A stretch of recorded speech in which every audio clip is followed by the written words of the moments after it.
휴대폰 화면에 그 이름이 떴습니다. 잘 지내냐? 노년의 이혼 후 가장 힘든 건 외로움일 거라 생각했습니다. 하지만 진짜 고통은 다른 모습으로 찾아왔습니다. 모든 것을 잃은 사람이 다시 돌아오려 할 때였습니다. 궁금하시다면 구독 버튼을 눌러주세요. 이혼 후 제 삶은 조용했습니다. 옆자리는 비어 있었고 식탁에는 한 사람 목만 차려졌습니다. 혼자 먹는 밥이 이렇게 조용한 줄 몰랐습니다. 하루 종일 입을 여는 일이 거의 없었습니다. 아는 사람을 만나면 인사를 나누고 날씨 이야기를 했습니다. 사람들은 동정 어린 눈빛으로 저를 바라봤습니다. 외로웠습니다. 예상했던 고통이었습니다. 시간이 지나면 익숙해질 거라고 생각했습니다. 밤이 가장 길었습니다. 그래도 괜찮다고 생각했습니다. 몇 달이 흘렀습니다. 동네 카페에서 지인을 만났습니다. 그 사람 젊은 여자랑 산대요. 심장이 철렁 내려앉았습니다. 혼인신고는 안 했대요. 머릿속이 하얘졌습니다. 이혼한 지 얼마 되지도 않았는데. 괜찮으세요? 네. 손이 떨렸습니다. 집으로 돌아오는 길이 멀게 느껴졌습니다. 이혼할 때 각오한 일이라고 생각했습니다. 헤어진 사람이니까 누구를 만나든 상관없다고. 하지만 가슴이 무거웠습니다. 나보다 훨씬 어린 여자와 새 삶을 시작했다는 사실이 아팠습니다.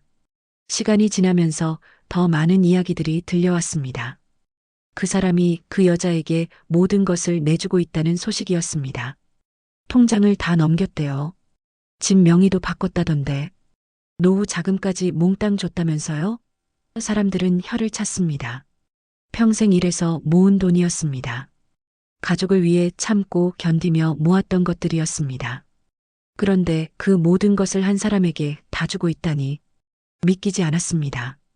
완전히 홀린 거 아니에요? 나이 들어서 철없이 굴더니. 동네 사람들의 수군거림이 들려왔습니다. 저는 아무 말도 하지 않았습니다. 이미 남이 된 사람의 일이었습니다. 하지만 가슴 한편이 먹먹했습니다. 우리가 함께 모았던 시간들, 그 세월이 이렇게 쉽게 흩어질 수 있다는 게 슬펐습니다. 그리고 얼마 지나지 않아 충격적인 소식이 들려왔습니다. 그 여자가 떠났다는 것이었습니다. 모든 것을 가져가고 사라졌다고 했습니다. 완전히 털렸대요. 통장은 텅 비었고 집도 팔렸대요. 이제 갈 데도 없다던데요. 사람들은 안타깝다는 듯 말했지만 어딘가 예상했다는 표정이었습니다. 그 사람에게 남은 것은 아무것도 없었습니다. 평생 모은 돈도 살던 집도 노후를 준비했던 모든 것이 사라졌습니다. 막막한 미래만 남았습니다. 자업자득이지 뭐. 나이 들어 철없이 굴더니. 차가운 말들이 오갔습니다. 저는 그 이야기를 듣고도 아무런 감정이 들지 않았습니다. 동정도 안타까움도 아니었습니다. 그저 먼 나라 이야기처럼 느껴질 뿐이었습니다. 그런데 그날이 왔습니다. 평범한 오후였습니다. 휴대폰이 울렸습니다. 화면에 뜬 이름을 보는 순간 숨이 멎었습니다. 몇 년 만이었습니다. 아니, 이혼한 뒤로 처음이었습니다. 손이 떨렸습니다. 한참을 망설이다 전화를 받았습니다. 잘 지내냐? 평범한 인사였습니다. 마치 어제 본 사람처럼 담담한 목소리였습니다. 잘 지내요. 제 목소리도 차갑게 나왔습니다. 요즘 어떻게 사니? 그냥 그렇게 살아요. 이상한 대화였습니다. 무슨 말을 하려는 건지 알 수 없었습니다. 날씨가 추워졌다. 네. 건강은 괜찮고? 네. 짧은 대답만 이어졌습니다. 그 사람은 할 말이 있는 것 같았지만 쉽게 꺼내지 못했습니다. 이상한 침묵이 흘렀습니다. 그럼 또 연락할게. 전화가 끊겼습니다. 저는 한참 동안 휴대폰을 들고 서 있었습니다. 그 순간 모든 것이 명확해졌습니다. 그 사람이 왜 전화했는지 알 수 있었습니다. 사랑이 아니었습니다. 후회도 아니었습니다. 그리움도 아니었습니다. 의지할 곳을 모두 잃고 나서야 가장 안전했던 곳을 떠올린 것이었습니다. 모든 것을 잃은 뒤에 마지막으로 찾아온 곳, 그곳이 바로 저였습니다. 가슴이 답답했습니다. 평생을 함께 산 사람이 이런 식으로 돌아오다니. 젊은 여자에게 모든 것을 주고 버림받은 뒤에야 저를 생각한 것입니다. 저는 그 사람의 마지막 선택지였습니다. 다른 곳이 모두 막혔을 때 찾아온 도피처였습니다. 분노가 치밀어 올랐습니다. 동시에 슬펐습니다. 우리의 세월이 이렇게 가볍게 취급당한다는 것이. 저는 그날 밤 잠을 이루지 못했습니다. 다음 날 아침 전화가 또 왔습니다. 저는 받지 않았습니다.